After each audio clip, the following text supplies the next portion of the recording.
Om Shanti. Om Shanti, everyone. Welcome. So, welcome to the special day. Today is a unique day. Today is the day we are celebrating Mahashivaratri. Mahashivaratri is one of the sacred festivals of India. Piche kaun kare? Yeah. So, and today is also another special day, unique day, because today is the World International Women's Day. And there is a very deep significance and very key role that women play in Brahmakumaris as an organization, and especially for the celebration of Shivaratri and the very task of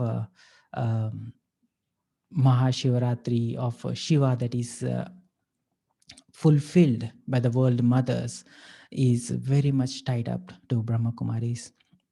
So today we have a very beautiful lineup of events and activities that are lined up for today. And we have nice guest speakers. We have with us Sister Veena. Sister Veena is from Fresno, and she has been with Brahma Kumaris since 90s. Can you imagine 90s? It is almost a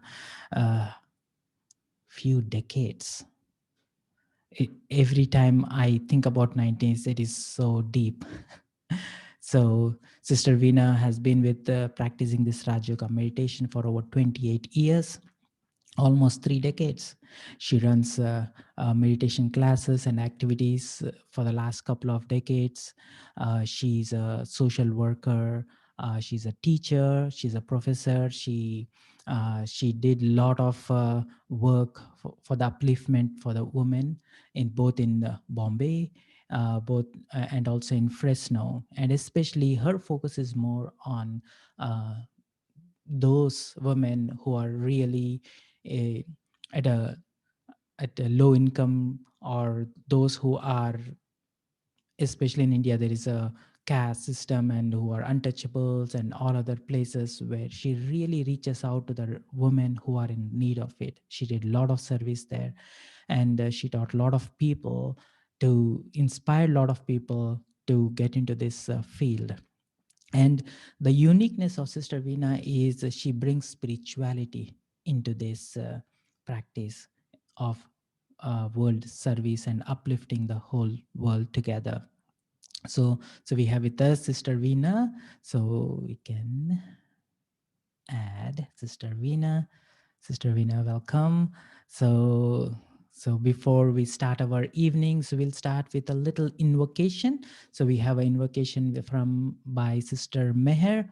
Meher is our young budding star. She's going to um, s- uh, s- uh, chant some hymns of Shiva.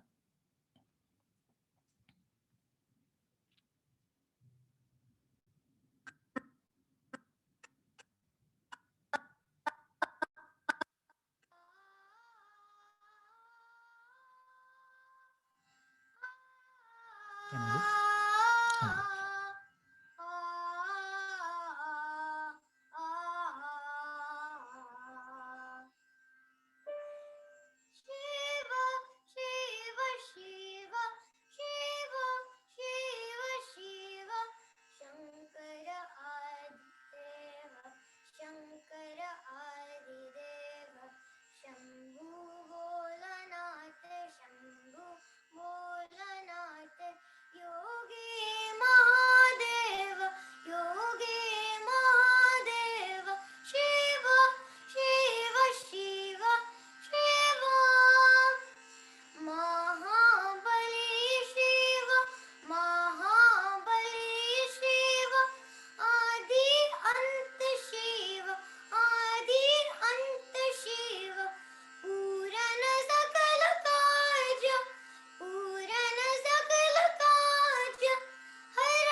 Thank you, Sister Meher, for that beautiful invocation, invoking Shiva into our gathering. Shiva, the Lord of all gods. And it is a saying that is a God of all gods. So we have with us Sister Veena. Sister Veena will share um, about the significance of Shiva and what celebration are we doing? Who are we celebrating? What is occasion? Yeah, Sister Veena, you are on mute.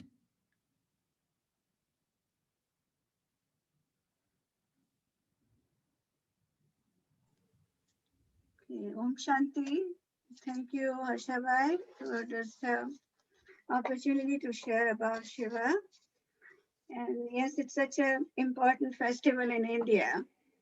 And it's all individuals from different parts of the country give importance to Shivaratri. And so I think it is very significant that we also look at it from, as we understand also Shivratri's importance in a spiritual way. Um, it is the way it is celebrated in India. It reminds me that when it is darkness, we celebrate Shivratri at night, and it's at midnight. People stay up, devotees stay up to really invoke Shiva.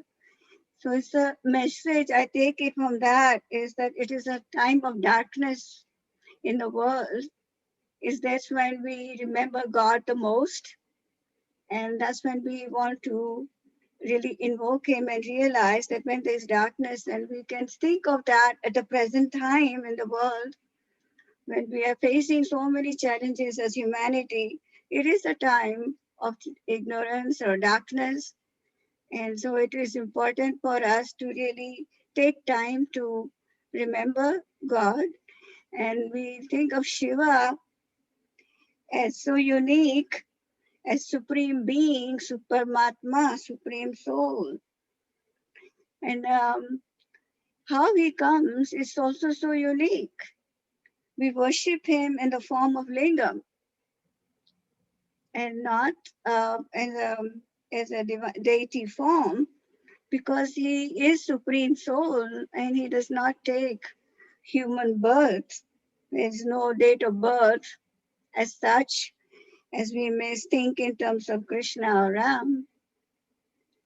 So I think it's one of the things that comes to mind is that we recognize him as the supreme being, a supreme soul, and because we know that he's supreme, we created the lingam as a symbol to enable us to worship him. But really speaking, it is we need to understand him as a supreme soul, supreme being, and I think that is where I see the importance of understanding Shiva. And there are many practices that I've observed and to in terms of worship of Shiva. And the one thing that strikes me is the how people stay up the night, and it is staying up in remembrance or jagran is really way makes me think that it's not just that I don't sleep and stay awake, but really I have to awaken in spiritually and awaken my own understanding of the ignorance of the present time, the darkness of the present time, and how what I need to do to really awaken my own intellect. That becomes important.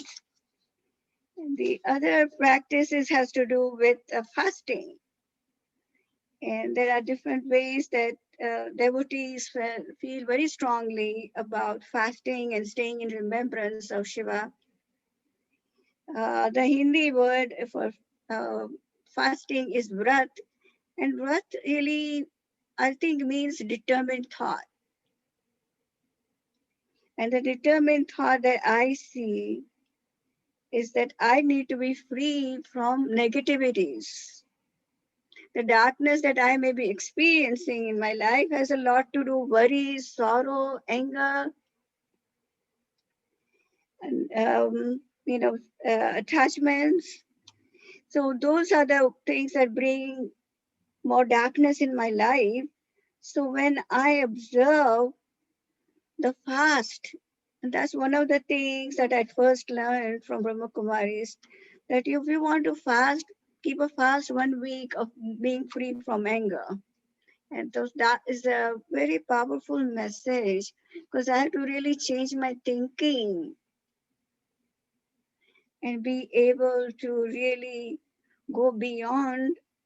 I, just not a physical fasting, but it is fasting for the me spiritually is very important. So those are I what has struck me as very important in understanding the significance of Shivaratri, and that's when we can come more in closeness to God, because then we are looking at ourselves not just as human beings, but as spiritually we recognize ourselves as souls and see that connection with God. Another one practice is has to offering Shiva a bilwa leaf, which is a kind of a very unique also practice, because when we have many other worship, we offer flowers and garlands. And here we are offering, why are we just offering a bilwa leaf? And it's also because he is also known as the one who really accepts anything from us, Bolanath. So he accepts all our negativities so that he wants to transform us to our original selves, our original form of our original beauty. So I see this way I understand spiritually has more meaning to me. And I think we all can take some time to look within and see what comes to us to give us more of a spiritual or inner understanding of the importance of Shivratri. Mm. Thank you. Thank you, Sister Veena. It's such a beautiful. I just want to share some of my personal experience. I come from India, southern part of India, especially Hyderabad. Hyderabad is the place where you'll find people from all cultures, Hindus and Muslims. There are big, significant population of Hyderabad is Muslims, and Indian festivals are full of colors, full of significance, and a lot of joy. It is uplifting as a community when we get together, family get-togethers, and especially Shivratri is very personal for me because I have a lot of Muslim friends, and one thing that always comes to my mind is like.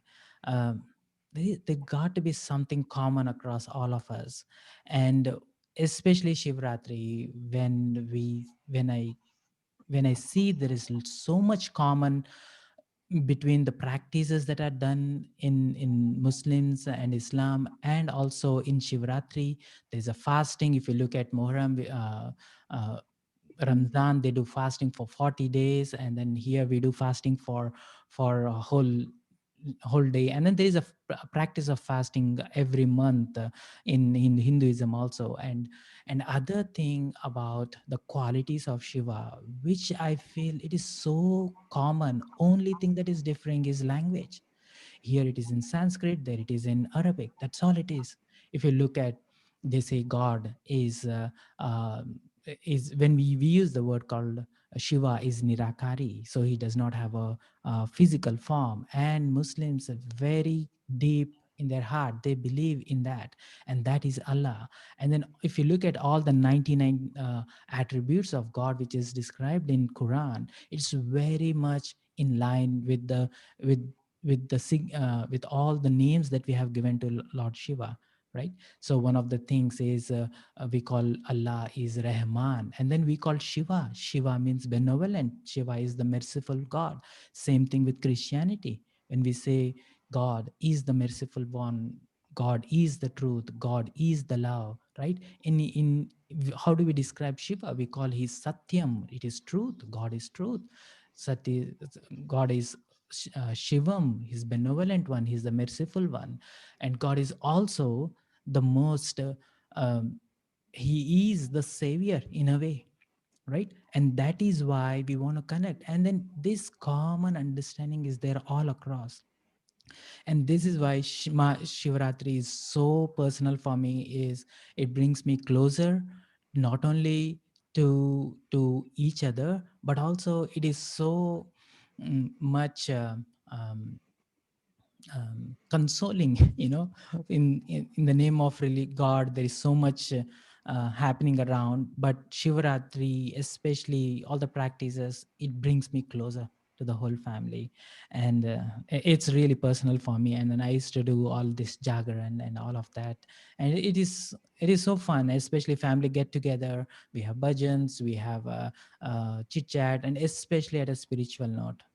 Yeah. So on that note, I just want to give a little glimpses of when we are going to play the quick glimpse of what are the significance of the rituals. Amongst the festivals of India, Mahashivratri is considered. God Shiva has been worshipped since time immemorial. So why do we participate in these rituals? Is it just because everybody else does it? Shiva is in fact the incorporeal supreme soul. Throughout this pilgrimage of the 12 Jyotirlingams, that each name reveals an important aspect of the identity of the Supreme Being. This allows us to gain a better understanding of Supreme God Shiva's great virtues and acts, and how we can fulfill our responsibilities by performing these rituals for God. But do we really understand the meaning, how these pearls of knowledge have become entwined in the rosary of rituals? The water, the Supreme Soul Shiva, is known as the benefactor of all. You would notice that the Shiva Lingam represents a point of light. Now you may ask, what is the relevance of these spiritual teachings for this modern world? We find that there is a connection because today people are desperately searching for meaning and happiness in the world. They have become caught up in the attractions of a life of illusions. Mankind's ancient spiritual traditions have been distorted and their essence forgotten, while people today follow blindly the new materialistic culture.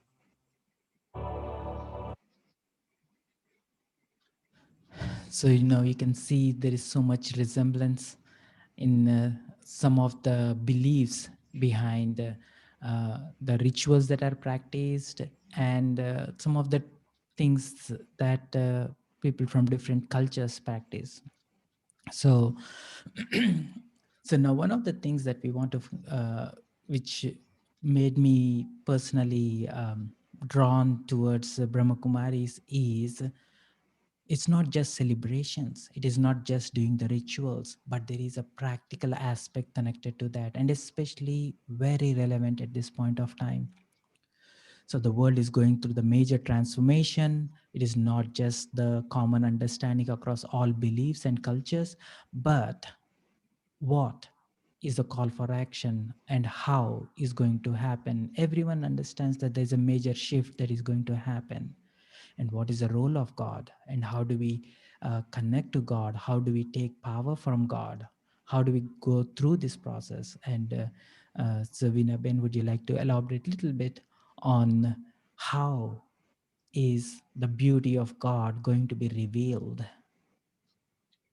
It's a very important question for all of us, and it really reminds me of the whole history of Brahmakumaris, how this knowledge was revealed to us through the medium of Brahma Baba, who we know as who was like us, a family man, known as Dada Lekhraj. But he had this uh, opportunity and of really being in deep yoga. He was very, very devotee of God and had many experiences of we going into his own deep meditations, and he had the experience of being seeing certain visions of the world in destruction, the world, and also the image of Vishnu, which is really the main symbol that exemplifies a humanity in their perfect form. The Vishnu combines male and female aspects. There is no difference. So he had the vision of that, and he also had the message that he had to reveal the truth. And Shivaba had then used him and descended into his medium to give knowledge that we have been fortunate to receive. So Shiva is the one who is the world transformer. He is the one who has the knowledge and the understanding, and because he is the one who does not change, he's always the one, the same. That's why we say Satyam, Shivam, Sundaram. But we human beings go through transformation, through changes that come in our lives. But Shiva is the same, but he, being that he is not a human being and does not take human birth, the message has to be conveyed to human beings in a human way. And so that's where um, he chose Dada Lekhraj and named him Brahma as father of humanity. God himself is the supreme soul, the supreme father, supreme mother. But Brahma Baba, as we call him, he is the father of humanity. So through his medium, and of course there are many stories of Brahma Baba's life and how the experiences that he had through deep meditations and how people began to gather around him. And one of the main messages that I think that God used, and I'd like to move from the word God to say Shiv Baba, because to me that really makes more sense. What the Shiv Baba used is giving those everyone so much love through the vibrations and through Brahma Baba's medium. What devotees were experiencing is love and visions that they had of life, of the real pure life that was one of love, peace, and happiness. But the intoxication that many experienced was representing God's love as we know Him as unconditionally loving. His love and His power, because His power is untainted, it's pure, ever pure. So that purity and giving power and cleanliness to the mind, to the intellect, and the love bringing people close. And what is it that is most needed? My devotees have always called him in different religions, as you were referring earlier. We will call God mother or father. It's where, even in Christianity, they use the word father. So in different faiths, seeing God as mother or father has been a very universal message. So that conveys that is what we needed the most. And that's what he first thing does, is to transform the world.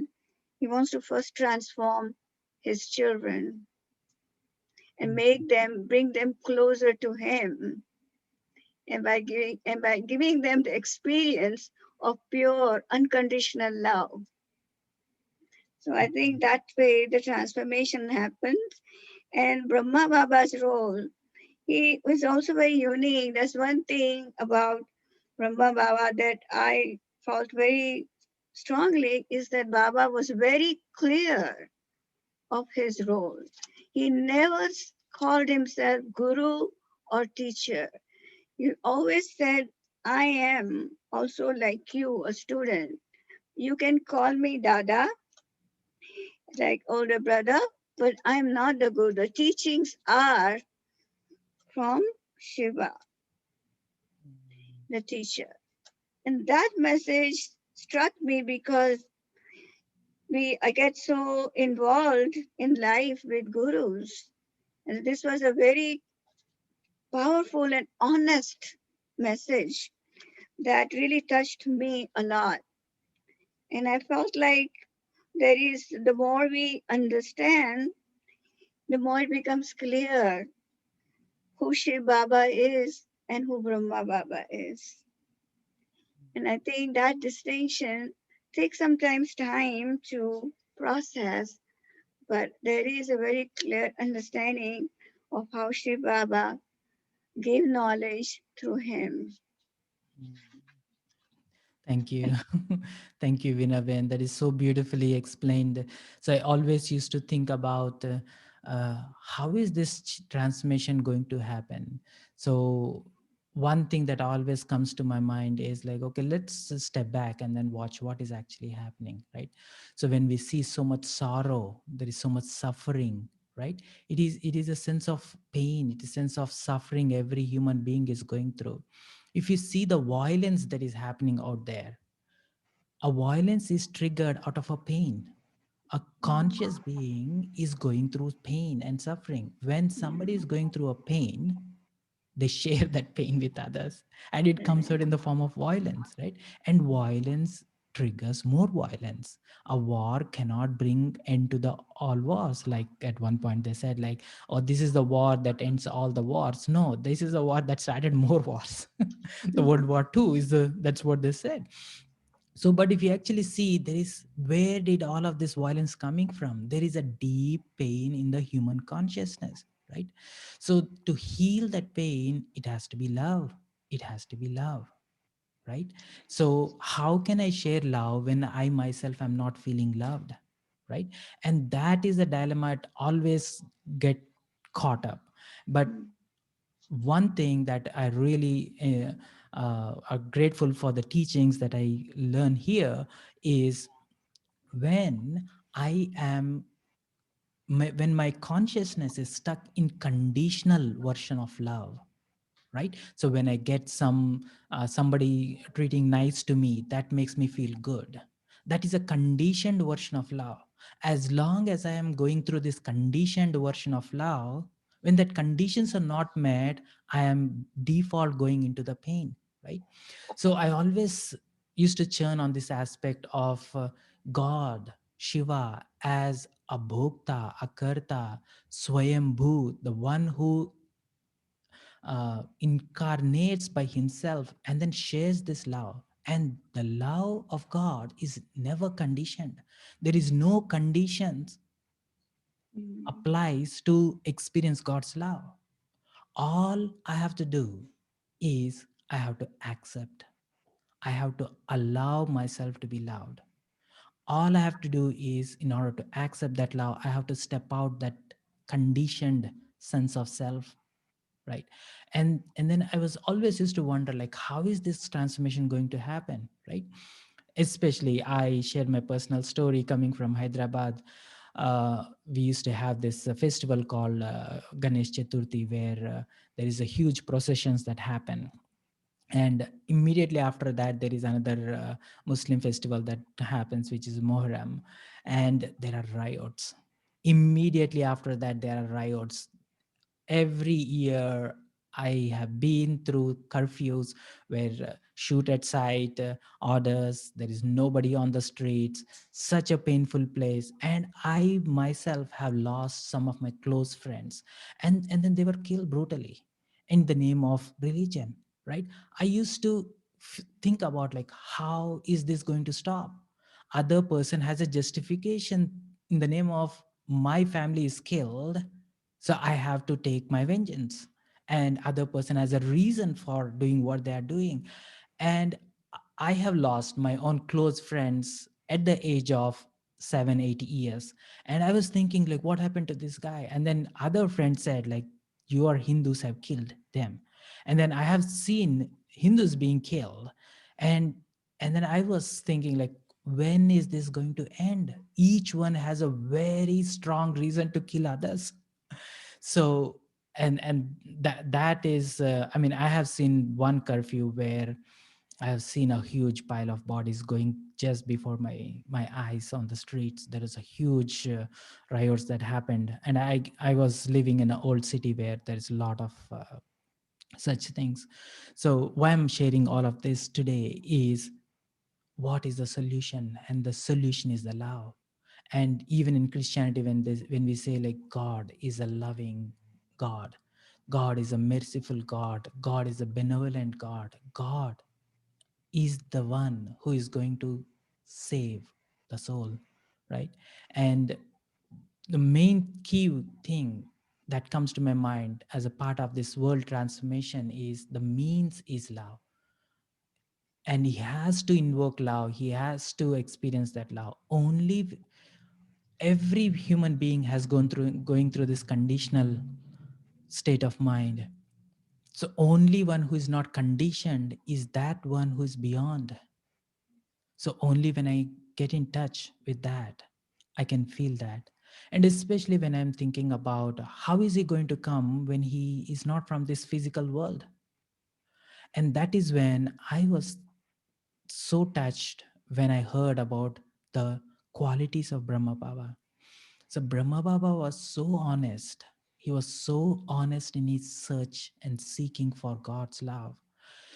He searched everywhere. He was very devoted to all the practices. He was deeply longing for that version of love. He was not kind of a person who's going to settle down for just the visions. He had visions. He has seen he was a devotee of Vishnu, and the highest attainment one can get in the path of devotion is the vision of God. And his version of God was Vishnu, and he got the vision, but that didn't quench his thirst of the soul. And he was very honest in his practice. So when somebody is honestly seeking for it, God definitely helps them. And when God comes and gives the taste of it, and when He honestly just not interfere with God's love flowing through him. And we will see very shortly how this divine love is shared among the community, and how all the dadis, what we call dadis, the leaders of the organization, come together, pulled together by the love, the divine love of God, right? I quickly want to share a short video about the qualities of Brahma Baba and how Lord Shiva, dear God, like Veena Ben says, Baba, Mera Baba, right? That belonging, sense of belonging is what you feel when you start experiencing that God's love. So we will watch the short clip. Yeah. Some changes are physical and happen within a short time. Other changes occur slowly on a subtle level. Coming to the present is the script of change not being written. Why are the time-honored philosophies of this world not able to influence contemporary world, which does not seem to be going in the right direction? We are today unresponsive to great thoughts. They have become dry philosophy, like big tomes never opened. When the world is sleeping with the pillow of variety of rich knowledge sources, will anyone take up the adventure of inventing a new revolutionary transformation methodology? Will anyone, at this point in time, create a world revolution not witnessed so far? Is it possible for one lone human being to have the courage to renew centuries old thought patterns, customs, and traditions.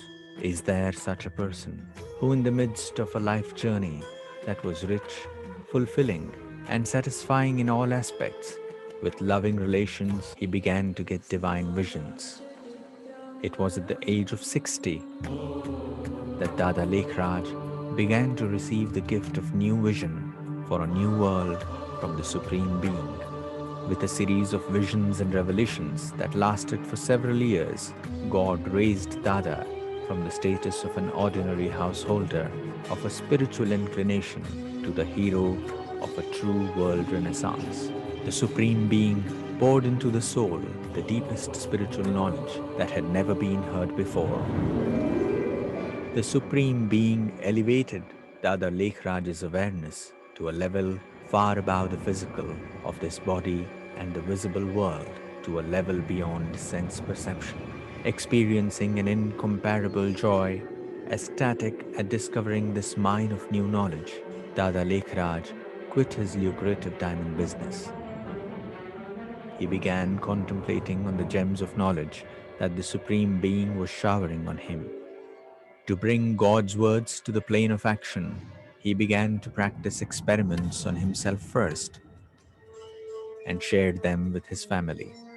Dada realized that his mind had started traveling to realms of thought that he had not known so far. He devoted a lot of effort to unravel the meanings of visions and new ideas that had begun to pour in his mind. That God is a subtle light situated in Brahma Tattva, or the sixth element that lay beyond the realm of five elements. That it was pure consciousness was revealed to Dada, for the spiritual seed he sowed and nurtured with his penance, sacrifice, and incognito sustenance has grown into a huge tree, giving shade and sustenance to the whole world. It is this oak tree, the Prajapita Brahmakumaris Ishwariya Vishwavidyalaya, led by the women of Bharat, women of exemplary character and purity, as decreed by God.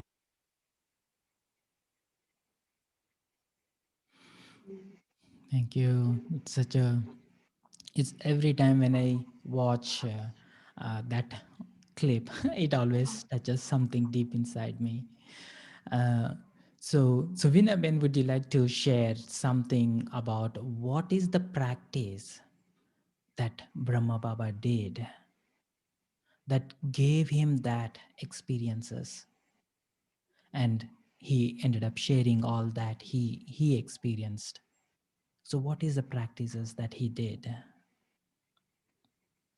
What I understand, Brahma Baba, as you also referred, his honesty and was such that he totally understood Shiv Baba's message and followed it fully. It was not, there was no fear and no concern about how any of the other beliefs that may come in way of his understanding of the truth. Most importantly, practice of purity in his life, and having the ability to really bring it in within the family, and his family also, most of them accepted purity in life, and that practice was very important beginning. At the same time, Baba was also um, having to come deal with situations, because there were many that were pulled to follow this, because Brahma Baba was having gatherings that became known as Om Mandali, and his honesty, his fearlessness, that he hold on to the truth that came to him. Most importantly, the knowledge of seeing each one as a soul, creating that understanding of soul consciousness, and to understand that and to become closer to God, purity is important. Even if I have a lot of deep love and devotion, which I know I also had growing up in God, but I many times even in deep devotional practice, there are other thoughts coming. There are other situations also interfering, and you get pulled in different ways. Even if you think you are fully present, it is not. There isn't that total integrity. It's difficult. But in this practice, Baba was able to practice himself and be the example for others through his own surrender. And his surrender was remarkable because he surrendered everything of his resources that he had for godly service. And he made it very clear to his family that now everything belongs to God and it was their choice what they wanted to do. So his integrity, his courage, his uh, it's a very powerful experience to see that how God had really touched his heart, his soul, to bring about such a transformation in him. So I think that is what has touched me, and I think to me, Brahma Baba really not only became the one who gave us Shiv Baba's message or teachings, but he himself, because of his practice, became the model that Baba created for us to follow.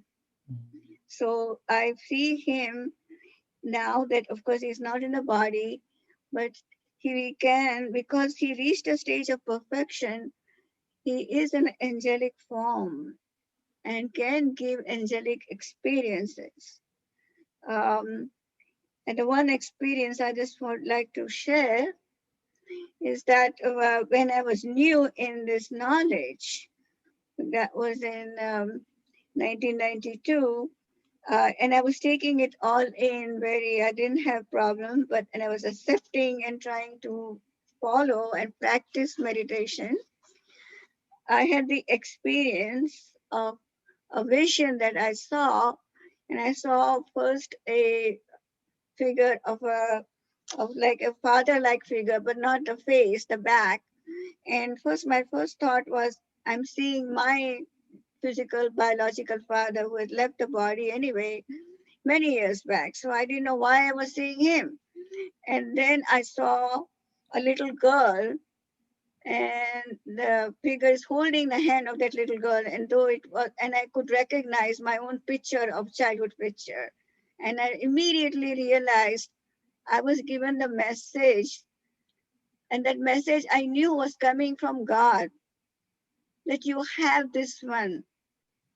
He's your father. Take him as a father and follow him, and you will find the right path. So that has been a very powerful experience.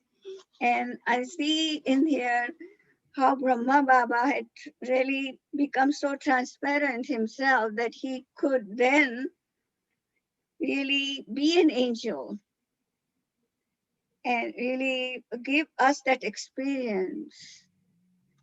And so it has been a very powerful message that I did receive, and ever since then there have been many messages that I feel the Shiv Baba has tried to communicate through Brahma Baba's angelic form.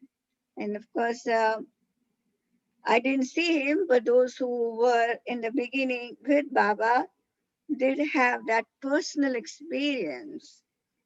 And that's what, as you showed us the little clip, and we saw Brahma Baba in his transformation, his family, but we also saw all these young women, most of whom came to practice meditation and also learn from the teachings that came through Brahma Baba. And Baba got the message that women in Bharat have to be uplifted. That was a message he received.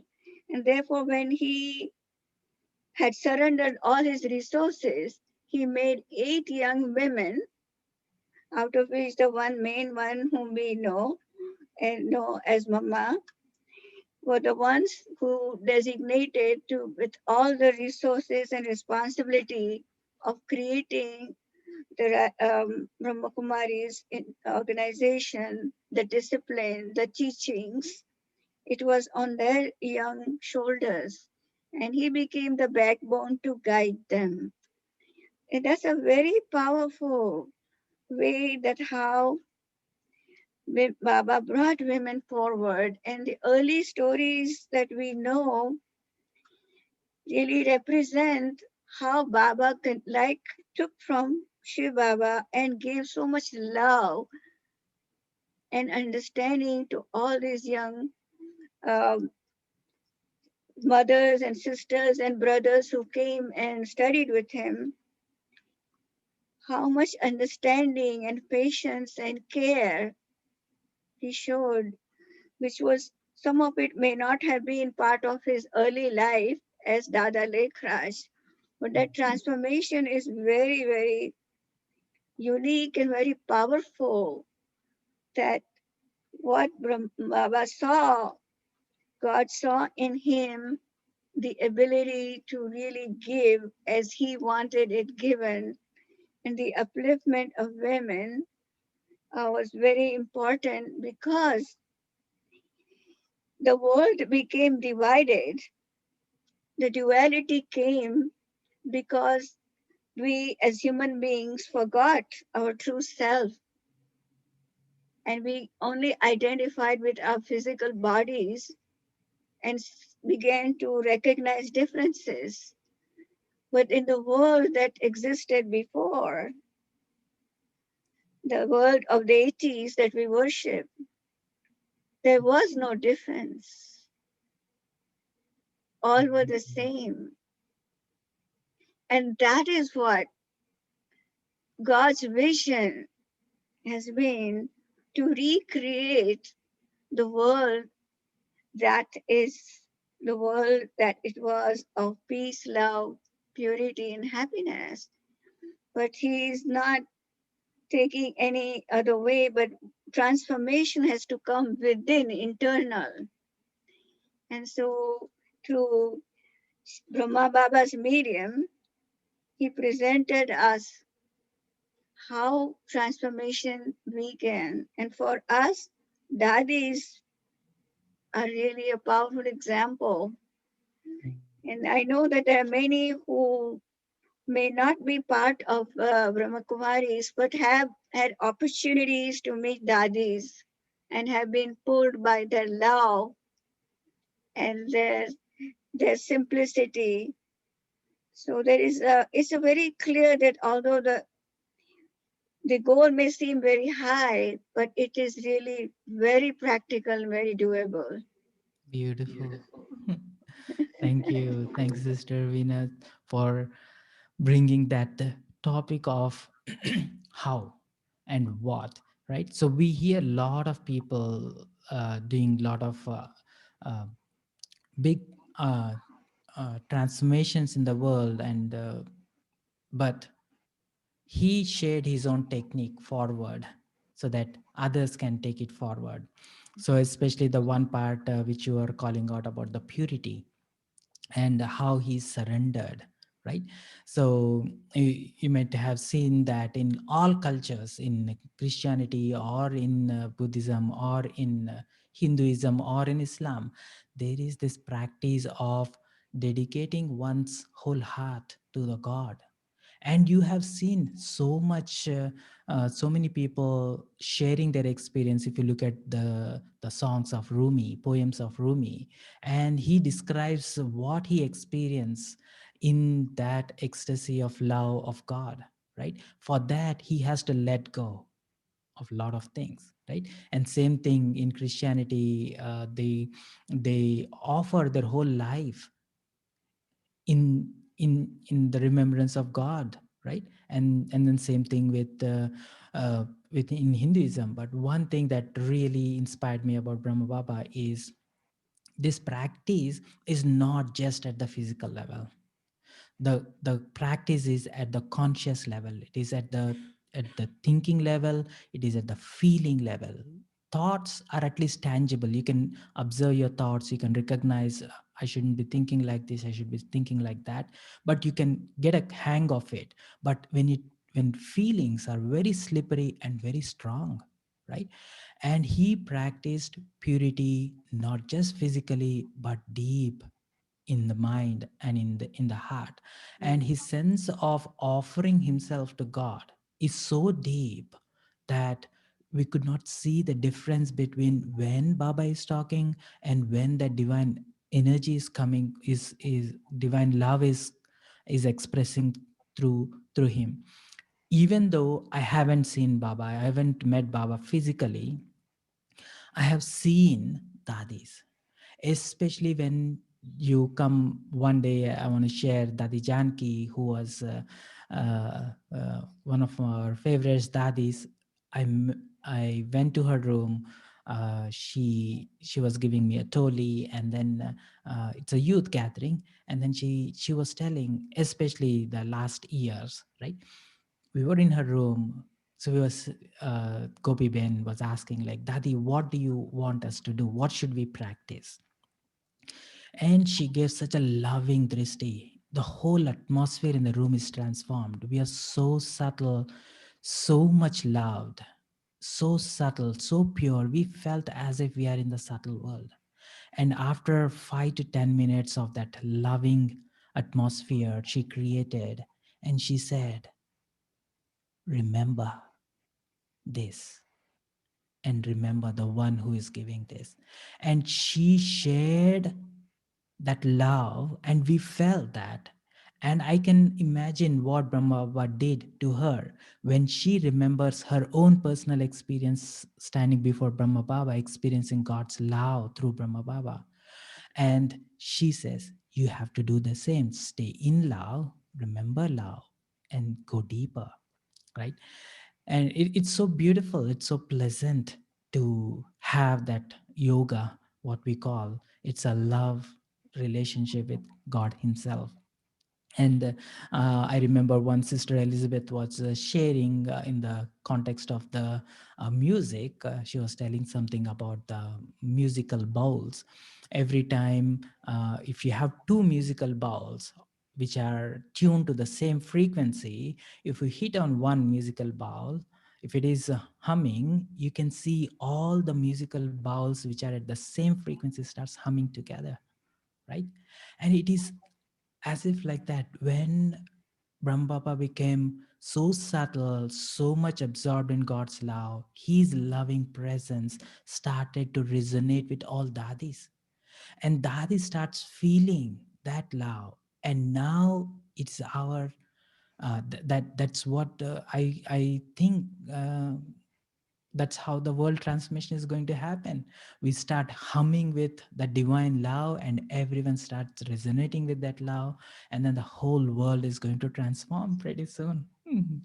So I quickly want to bring that on that note, the next video on how this transformation happened. And definitely there is a lot of hurdles that came across, and a lot of challenges, and there is uniqueness about feminine power, the power of dadis, power of women. So we want to see. God, that he should bestow upon the world what God was bestowing upon him. Brahma Baba started a Jnana Yajna. He gave his all, body, mind, and the crores that he had earned, to this cause of world renewal through a unique institutional setup for the propagation of divine knowledge, the Yajna. Dada did not ignore the importance of family as he committed himself more and more to spirituality. A family is not merely a group of 4 or 5. Dada Lekhraj thought that a family can be as big as the world. What he did was to convert everyone as part of a family. These were times when women had no status in society, not to speak of a place in things of spiritual nature. Forced into marriage at young age, they were deprived of proper education. Theirs was a life of enslavement to the whims of their husbands, and they were mere objects of gratification. It was these women, their power of spirituality now rekindled, who decided that they would lead a life of purity. This was unlike the sannyasa, life of mendicancy, that men opted for, who quit societal obligation in order to lead a pure life. These brave women fulfilled their familial obligation lovingly and at the same time tried hard to guard their purity of mind and body. There were young girl children also in this group. They took a vow that they would guard their purity, which they regarded as a birthright in their entire lives. They devoted themselves completely to the listening of God's knowledge that was being received by Brahma Baba, to the practice of Raja Yoga meditation and its techniques, understanding the divine visions and attaining equipoise. This was the preparation for the impending future. Brahma Baba was ready to enter the phase of completion of his spiritual role in a way that could convey to others the Narayana form of Nara or man. Baba's face was filled with a glow. Unlike before, he withdrew from his earlier life of activity. His mind was at all times deeply immersed in the Brahmaloka and the Supreme Soul. On the night of 18th January 1969, Brahma Baba withdrew to his room for rest after his last activity. Dadi Prakashmani reached Brahma Baba's room as though ordained by time. Putting his hand in Dadi's, Brahma Baba transferred the accumulated power of his penance and blessings, along with the responsibility to lead the spiritual army that he had created. Today, this stream is a river flowing across continents.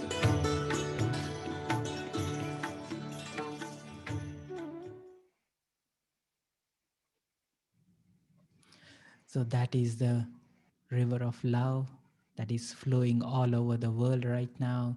There are more than 10,000 centers all over the world.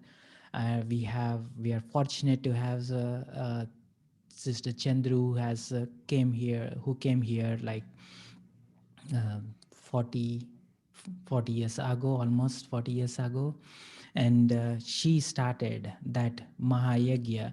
So we use the word yagya. Yagya is the that flame of love, that flame of love that Brahma Baba inspired, that he ignited that flame of love in every heart and soul of dadis, and dadis took that flame, went to all corners of the world, and that divine love is what is flowing through us and inspiring every one of us to get into that. So, so Sabina Ben, would you like to share some thoughts on why Baba picked women? What are the qualities of the woman? And I have my own share of experiences. Yeah, I think what God saw as the important qualities that were in women, the world saw it as weaknesses. Because what importance that Baba gave in the qualities in women were their ability to give, be giving, nurturing, sustaining, cooperation, self sacrificing, um, and so being in the role of mother or being the role of the traditional life, women did have these qualities, but they were not seen as strengths, they were seen as weaknesses and were used that way to undermine women. So women themselves had kind of lost their sense of self respect. self-worth. What Baba did is by giving them through this knowledge, awakening in them the sense of self-respect and self-worth, that to be nurturing not just to your own family, but to all those who seek it from you, because whole world is your family. All are souls. We all souls came from the same home. So it's a very different and powerful message. So Baba saw that there was more of resilience. There may not be that physical strength or power in women, but they had the resilience, and that's what the world needs. The world doesn't need any more competition and conflict, but needs cooperation, sacrifice, forgiveness. So there has been the imbalance in the society, and these were not necessarily qualities divided as male or female, because in God's eyes, all qualities are coming from Him, and He's beyond male or female. He's both mother and father. He can be both. And so are we as souls. Souls don't have gender, Mm. souls don't have um, genders, they don't have as differences of religion or race or nothing. But so we as souls, that's why the symbolism of Vishnu is very important. Baba wants to see that restored. So as much as the importance Baba placed on women, because that is the need right now for transformation to happen, those are the qualities. And but there were many brothers also in the organization, and they have also very important part. It's not just women's organization. Brothers are also very important. And brothers have displayed those same qualities of both masculine and feminine in them. And that is very powerful a message, that you can be very loving and caring, and yet at the same time called upon to do some physical task can be done too. So there is, Baba wanted that to be presented to the world. But Baba gave women the leadership, because women are the one he saw would be able to, because of their inner strength and resilience, they would be able to lead and reach more souls, more individuals. Baba also saw in women that they would be because in early that women did not get in the beginning, in those days when Baba first got this message, women were not so much in education. It was more at home life. So their my intellect had more clarity and not full of business techniques or tactics and worry about the kinds of situations that we are concerned with today. Baba saw that there would be more openness to receive and understand his message. And otherwise, we get caught up in questioning, analyzing, rationalizing everything. How can Baba tell us this? We have to question it, intellectualize it before we accept it. So that does not work. It has to come from the heart. It has to be connection of the heart. That becomes very important. So Baba saw that potential in women and saw that women's leadership was important, but he knew that equally men were also a part of it. And it's wonderful to see. This is what I experienced when I was new and I was coming to the center in San Francisco. When I met the brothers there, I saw how they interacted with me. I had never experienced that in my life. It just touched me so much. And I knew this is the kind of life, this is the kind of family I am part of. Yes, I have to say, that Sudarshan Bhai is an exception. He is also very cooperative. So I don't want to not recognize him. But in general, what I saw in the brothers was unique. And I knew that there was something very special here, that we don't have to be divided physically in differences and therefore emotionally in terms of our qualities. We have unnecessarily created these divisions. And Baba wants us to see and learn and know ourselves spiritually so we can go beyond these barriers and become more who we are. So I think that is what I'm taking and Mm. understanding from my experience.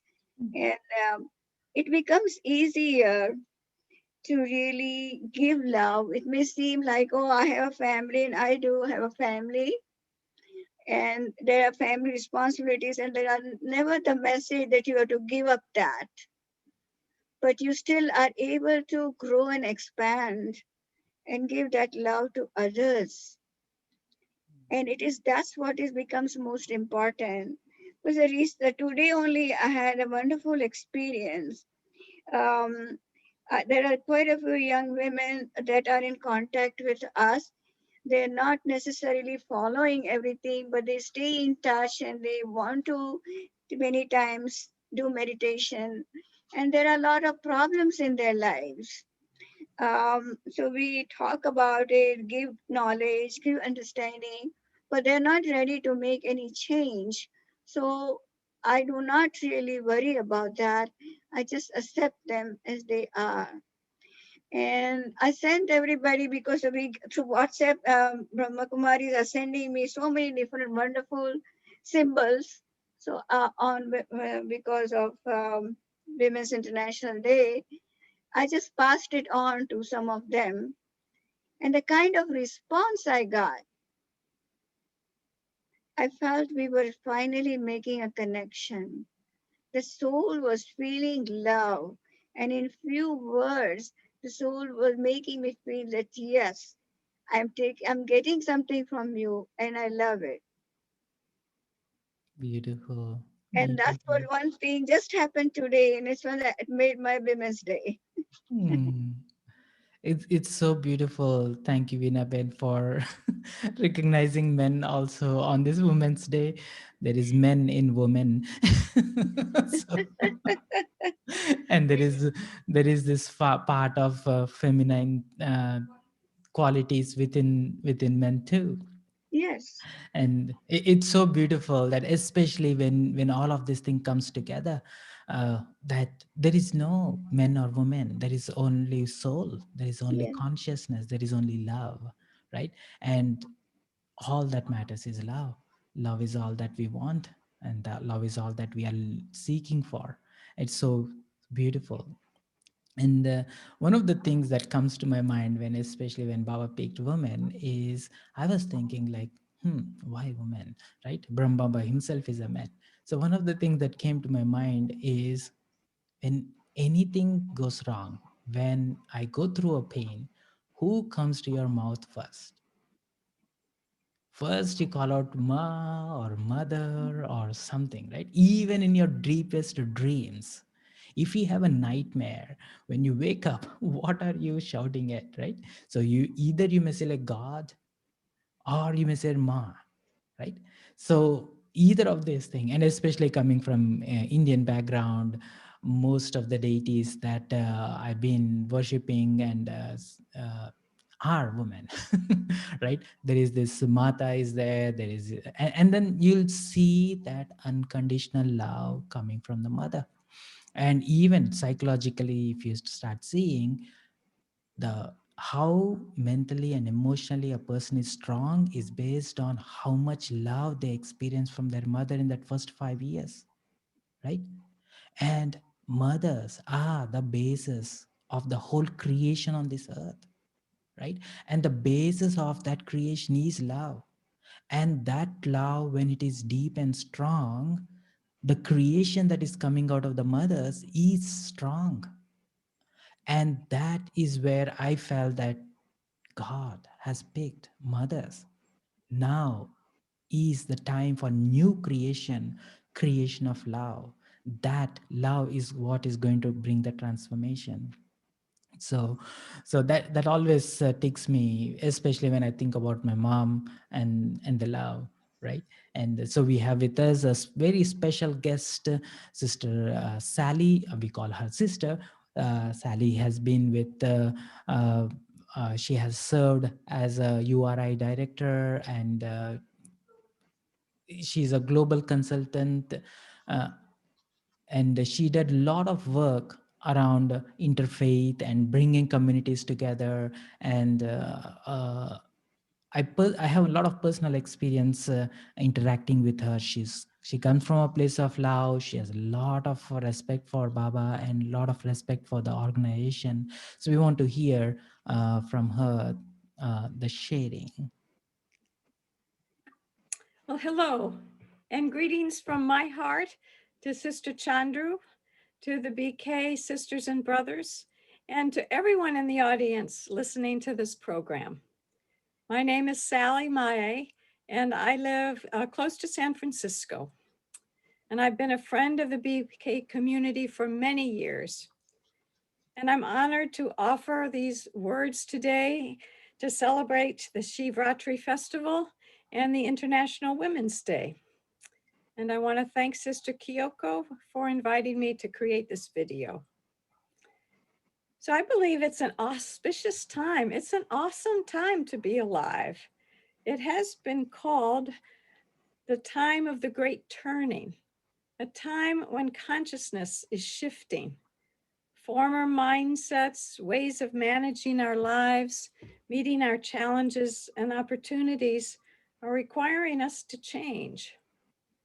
As many of you know, there is so much upset.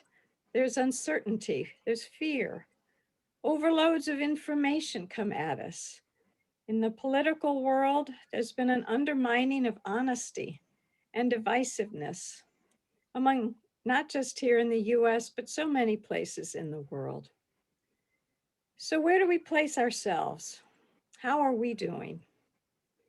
A Native American woman I know named Diana Longboat, who's a Mohegan, told me many years ago, she said, Mother Earth is going to shake things up quite a bit, and those with roots will be able to hold on.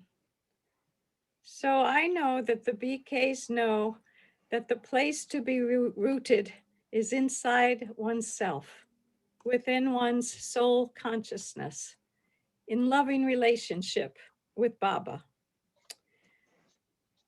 But I take these words to hold to our roots, especially now, as very wise words. So I also want to offer 3 ideas that I've learned, especially through my years of being with the Brahmakumari community. The first one is take heart from Baba's vision. As you know so well, in a vision that Baba had so many years ago, he saw a world in chaos and destruction. But the vision went on to reveal a new era emerging, that there was a wave of women leading people into a new way of being human beings, into a golden age. I believe we can see sparks of this vision now, that we see more women than ever before assuming positions of political and religious authority in many countries. We see women organizing marches, gathering by the hundreds and thousands on the streets and cities and villages. Women who are unified in their determination to make the world safe and just for all. We see women also fighting for the right to be educated in places where education has been denied. So I really like the idea of we are being what we want to become.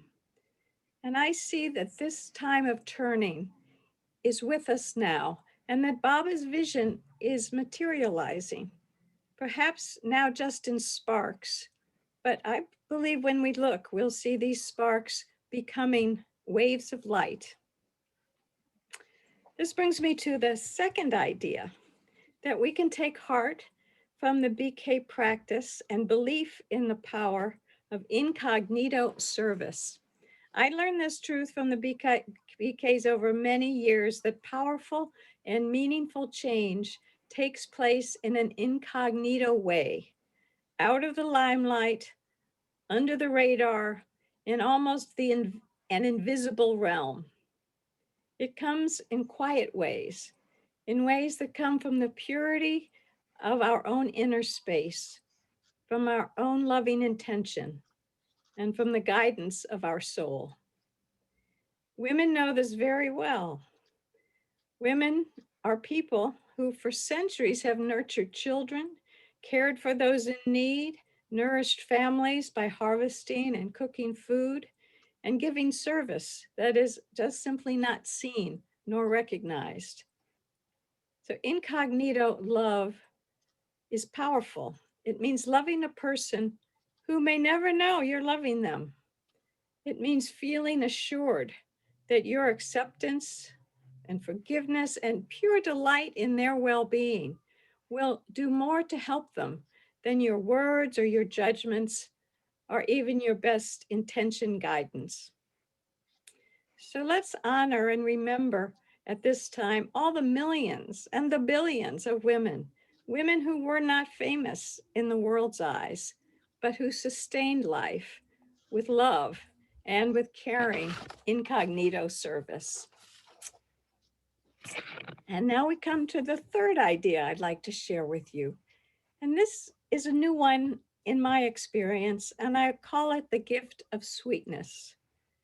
Only recently, I realized that the sweet, that cookie or that cake that is given after meditation in a BK center is an outward sign of an inner awareness.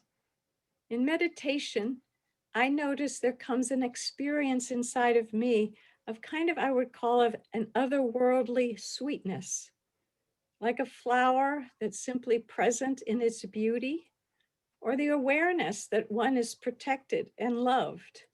This sweetness in the soul is a transformed state. I'm just now feeling this sense of sweetness in my own meditation. And I really am grateful for the sweet that is given after meditation in a BK center, and I'll treat it with more reverence. I've also found this consistent sweetness as a quality of hospitality among BK friends and BK centers. I really feel the loving care, the honest welcome every time I enter a BK center here in San Francisco and in Anabuti. I receive smiles. I'm invited into lovely rooms. I'm provided with beauty, with welcoming words, words that give me power to enter into a better world inside myself and to give the best I have to the world outside of me. So today I want to take opportunity to appreciate these special gifts that I've received. Brahma Baba's guiding vision, the art and practice of incognito service, a soul awareness of sweetness, and the open doors and open arms of home, always feeling welcomed home. There's a quote that I have in my room here at home, and I think it applies.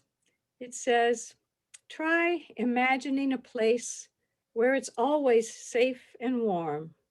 Come in," she said. "I'll give you shelter from the storm." So thank you for inviting me to offer these words. And today I'd like to honor the BKs, the women and the men, and all the people who give one another shelter from the storm. Thank you.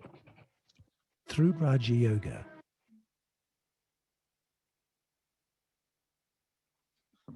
Thank you, Sister Sally. It's so beautiful. So she been connected with the Brahmakumaris for more than decade, right? Like, I mean, more than couple of decades, because Sister Chandra is part of the board, was a part of the board of Interfaith here in San Francisco, and she saw a lot of interfaith community, inspiring them, invoking that God's love in each and every heart and soul.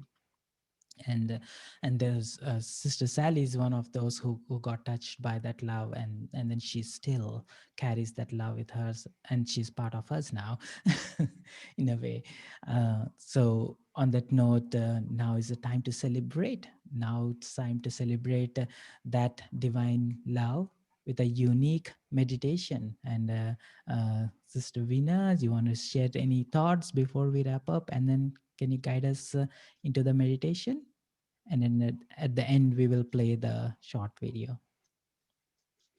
Okay, thank you. I think the only thing I can say that this is an opportunity for all of us to really think about the importance of Shivaratri and or any other religion that one may be practicing, the importance of remembering God and to really find a way to remain connected with the divine.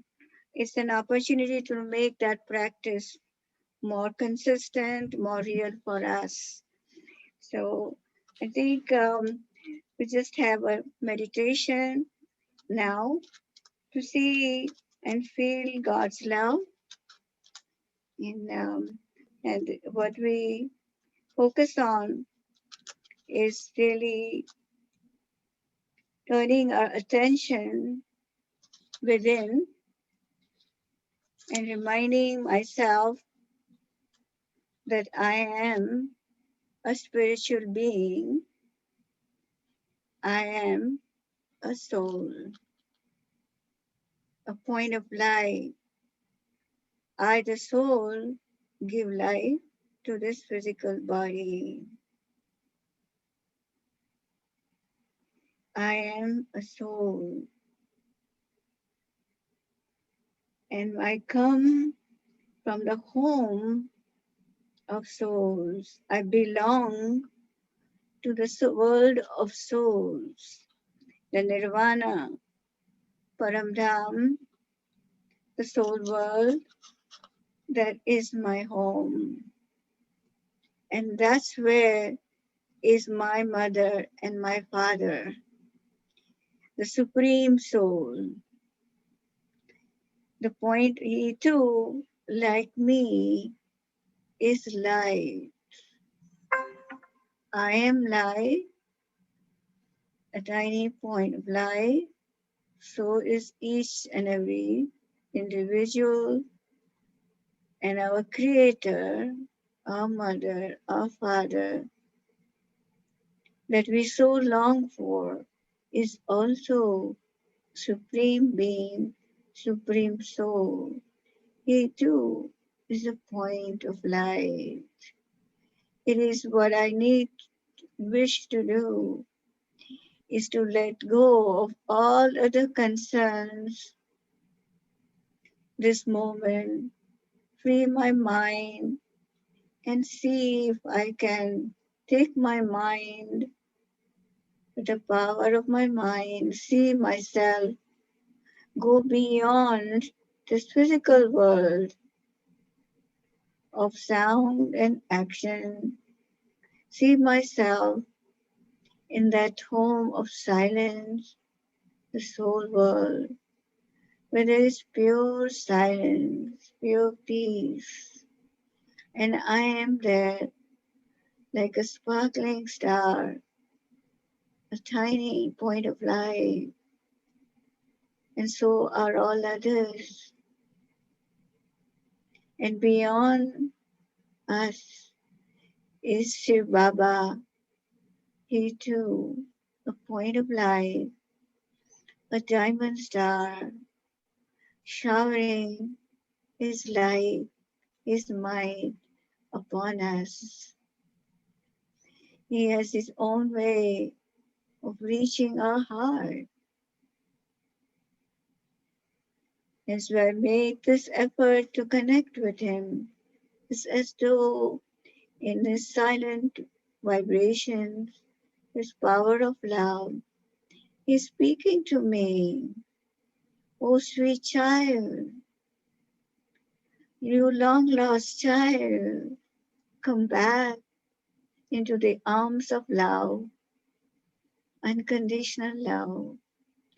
Be filled with truth, with purity that you are. Experience for a moment yourself being embraced by the arms of love, speaking to you with such sweetness. Sweet child, long lost child, you come home to me,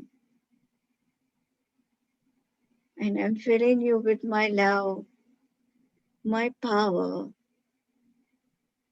so you can fulfill your part in the world. Make it as it was.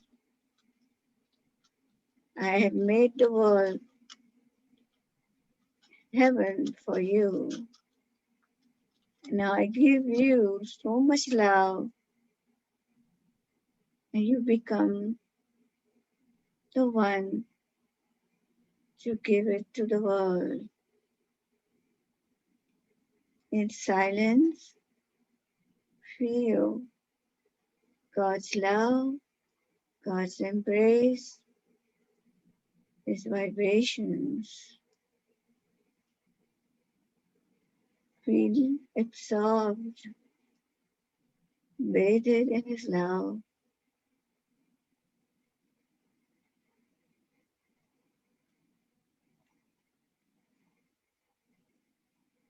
Through Raja Yoga, the mind can become concentrated and the intellect stabilized, resulting in a feeling of well-being. This creates stability and mastery of the self and the sense organs. So, when a soul goes into the depths of introspection, it becomes possible to have a realization of God. Yada yada hi dharmasya glanirvhavati bharata abhyutthanam dharmasya tadatmanam srujamyaham. Sweet children, when there is extreme irreligiousness in the world, then I incarnate to establish the true religion.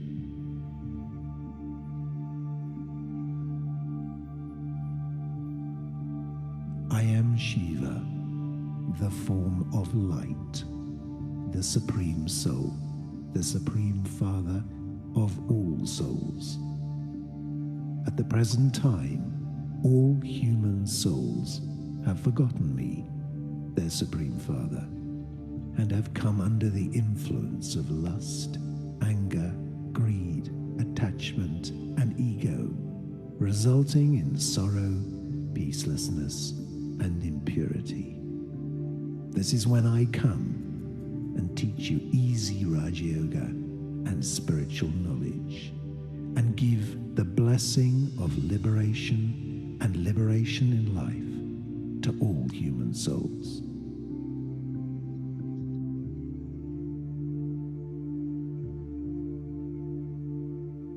Sweet children, consider yourself to be a soul separate from your body, and remember me, your supreme spiritual Father.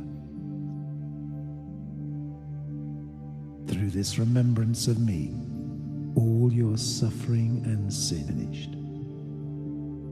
You have been doing devotion of me for many births. Now I am giving you the fruit of your devotion in the form of knowledge.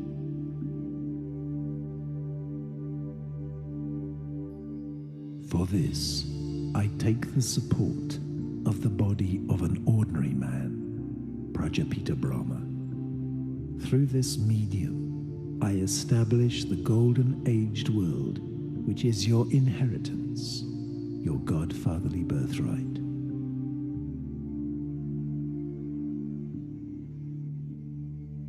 So, be yogi, be pure, be yogi, be pure.